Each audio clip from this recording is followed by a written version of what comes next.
सोन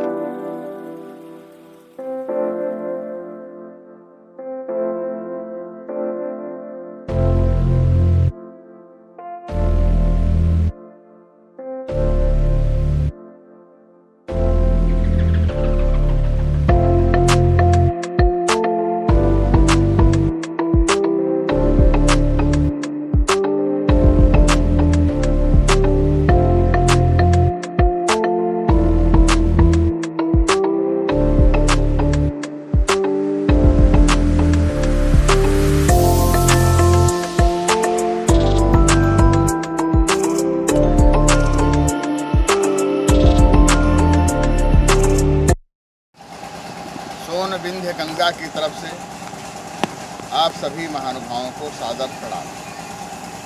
आज मैं खड़ा हूँ बरकन्हरा गांव में। ये बरकन्हरा संस्कृत शब्दावली है और यहाँ पर इसके पहले हमने दिखाया है आपको, आपने देखा भगवान विष्णु की एक प्रतिमा। इसके अलावा आसपास में और भी प्रतिमाएं मिली हैं भगवान विष्णु की, उस पर एक सोपान चलाया। इसके ठीक पीछे मैं खड़ा हूँ, यहाँ पर कंकाल वेशा माँ दुर्गा की प्रतिमा है जो काफ़ी भयावह रूप में यहाँ पे दिखती हैं और नरवाहना रूप में सवार मानी जाती हैं। इस प्रतिमा की काफ़ी विशेषता अपने आप में है और कायदे से अगर हम देखें, कायदे से बात करें तो यह तंत्र साधना का प्रतीक है। और यहीं पर इस चबूतरे पर ही आप देखेंगे, आप समस्त लोग देखना चाहेंगे, देखिए कि भगवान नृसिंह की प्रतिमा जो मंदिर के बाहर भी रखी है पीछे भाग में, हिरण्यकशिप का वध करने के दृश्य, यहीं पर अष्टपद कमल, 16 पद कमल, इस तरह से जो तंत्र क्रिया का प्रतीक होता है, उन तंत्र क्रिया के प्रतीकों में ये इस तरह की प्रतिमाएं निर्मित की गई हैं, उत्कीर्ण की गई हैं, रेखांकित की गई हैं, व्याख्यायित की गई हैं। और दूसरी बड़ी बात ये कि यहाँ पर जैसे मंदिर का शिखर होता है, गोलाई, उसके बाद सीधी रेखाएं खींच करके, फिर ऊपर कुछ छोटी गोलाई, फिर छोटी गोलाई, फिर रेखाएं खींचने, तो इस तरह के दृश्य भी आप यहाँ पे देखेंगे। यहाँ की स्थितियाँ जो हैं, यह कायदे से अगर हम चिंतन करें, पिछले सोपान में भी हमने बताया था आपको कि यह स्थान नीचे मूर्ति कलाओं का अक्षय भंडार है, इसमें ऐसी मान्यता है। और यहाँ पर विद्यालय बन गया है, हल्दी का पेड़ है, विशाल विष्णु भगवान की प्रतिमा है।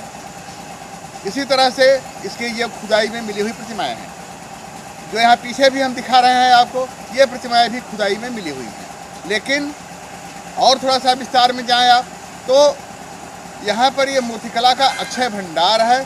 इसकी खुदाई करने पर पुरातत्व विभाग जरा सा भी इसके लिए सचेत नहीं है, एकदम निगेटिव पॉइंट कह लें या उदासीनता का भाव कह लें, तो इससे वो पूरी तरह से यहाँ की कलाओं से विमुख है। इसकी खुदाई होनी चाहिए। और यहाँ ही नहीं, सोनभद्र का यह जनपद उत्तर प्रदेश का, ये और वहाँ से लेकर के पूरे सोनभद्र से लेकर के उसके पश्चिमी भूभाग में शिवद्वार का यह परिक्षेत्र, सोन के तट पर हम बेलन और सोन के बीच में खड़े हैं। बीच में कैमूर की श्रृंखला है, विंध्य पर्वत की कैमूर श्रृंखला। इसी के आसपास यह पूरा परिक्षेत्र बड़ा ही व्यापक बसाव व्यवस्था का और पुरानी सभ्यता का प्रतीक रहा है। यहाँ पे नगरों की भित्तियाँ मिली हैं, लखौरी ईंटों की, काफ़ी दूर तक नगर बसाए गए थे प्राचीन काल में। उन मंदिरों के, उन मूर्तियों के तमाम अवशेष जो खंडहर हो चुके हैं, मूर्तियाँ ज़मींदोज कर दी गई हैं, ज़मीन के अंदर हैं, ये सब मिलने की प्रक्रिया शुरू हो गई है। इसके आगे के सोपान में भी हम इन्हीं कलाओं पर, यहाँ की मूर्तिकला पर, यहाँ की विशेषता पर और भी हम बताते रहेंगे। लेकिन यहाँ देखें आप भगवान नृसिंह की प्रतिमा, इसके अलावा और सब आसपास की प्रतिमाएं, बगल में ही लक्ष्मीनिया देवी हैं, वहाँ एक बड़ा सा चट्टान, बड़ी सी चट्टान है, चट्टान पे बैठने पे जो अवबोध होता है अंतर्मन से, विशेष शक्ति प्रदायी स्थान है वो। इस तरह से तमाम स्थल ऐसे भी हैं इस पूरे परिक्षेत्र में जिसे कभी शिवद्वार को दक्षिण काशी द्वितीय काशी कहा जाता रहा, शिवद्वार प्रक्षेत्र को शिवद्वार सप्तद्वारी, इन सभी इलाकों में ये मूर्तियां मिल रही हैं। और यहाँ से लेकर के सोनभद्र पूर्व दिशा में बढ़ते जाएं और विजयगढ़ तक, बिहार के बॉर्डर तक, बिहार झारखंड इनकी सीमाओं तक यहाँ की प्रतिमाएं मिल रही हैं। तो ये किस किस कालखंड की हैं यहाँ पे देखें आप तो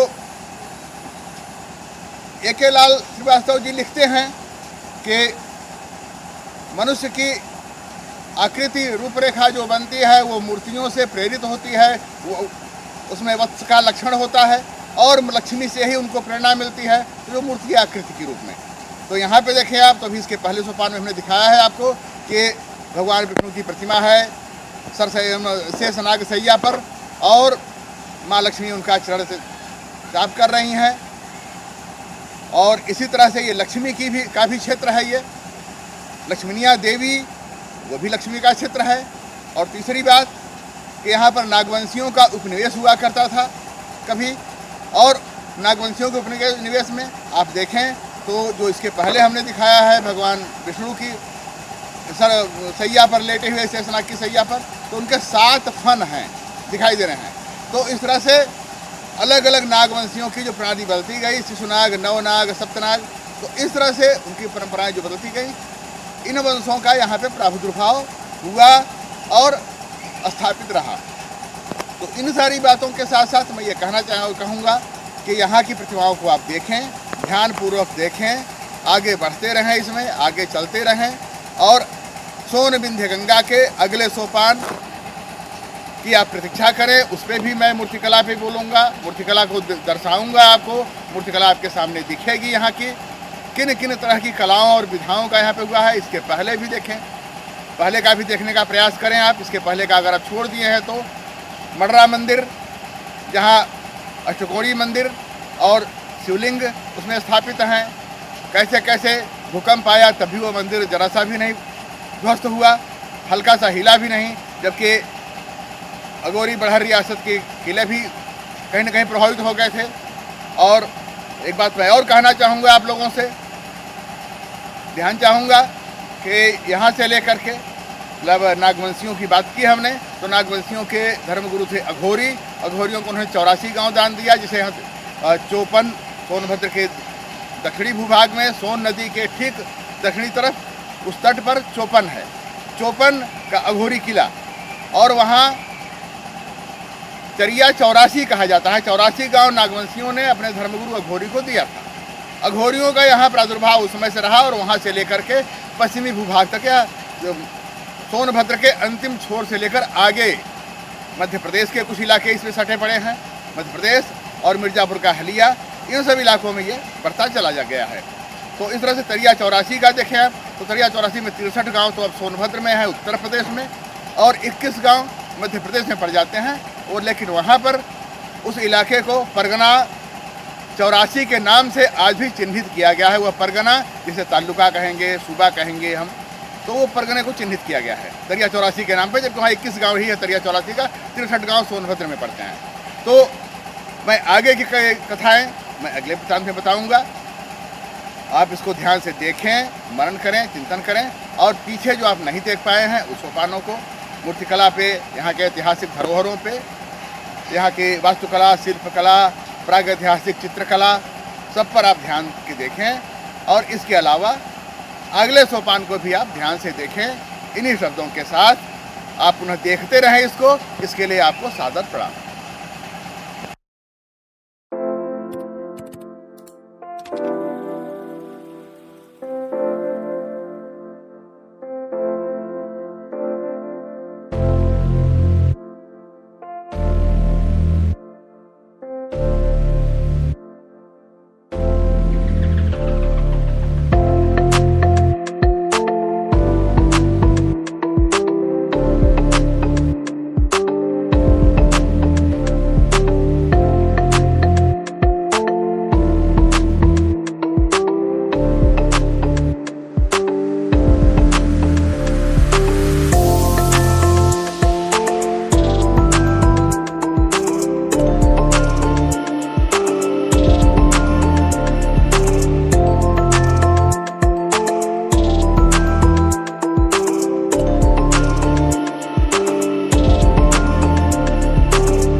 उद्यान विश्वकर्मा यहाँ ये बहुत पुराना कोट बा और कोट से मूर्ति बहुत निकसनी